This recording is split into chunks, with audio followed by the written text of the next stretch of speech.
आखिरी मजमे ताईं बैत उन खां वठबी आहे तवजो हुजे जेको तोखां तवजो हुजे बैत उन जे हथ ते कबी आहे जेको अफज़ल हुजे यज़ीदा निजासत यज़ीदा पलीत हाणे हुसैन आ तहारत बैत उहो पियो वठे जेको पलीत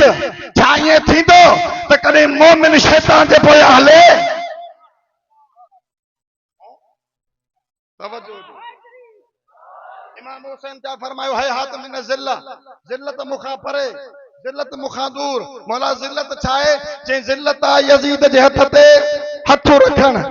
बैत करण इमाम हुसैन करबला जे मैदान में पैगाम ॾिनो यज़ीद जे हथ ते बैत करण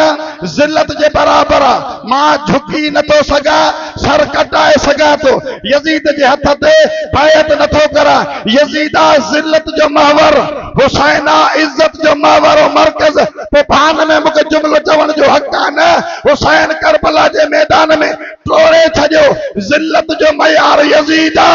इज्जत जो मयार हुसैना हाणे मां चवां न रोज करे तूं यज़ीद खे रज़ी अल्लाह चई त बाबा तोखे छा चवां माशाअल्लाह माशाअल्लाह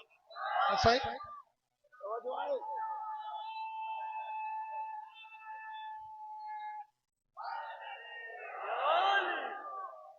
करे यज़ीद खे रज़ी अल्लाह चवी त पोइ मां तोखे छा चवां हुसैन चयो त यज़ीद ज़िल्लत जो मयार हुसैन इज्जत जो मयार तूं मस्जिद जे लाउड ते ऐलान करी त यज़ीद शहज़ादो हो हुसैन शहज़ादो हो हुसैन टोड़े छॾियो हे पलीता मां पाका हे नजिसा मां ताहिरा हे जाहिला मां आलिमा हे बदनसला मां बानसला पोइ चवण जो मूंखे हक़ न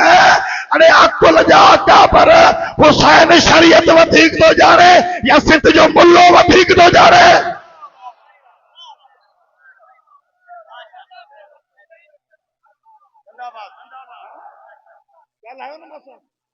मौला हुसैन तो के सलामत रखे तड़े लतीफ चयो जे हेकड़ाई मां हक पसी त ॿिया वर्क सब विसार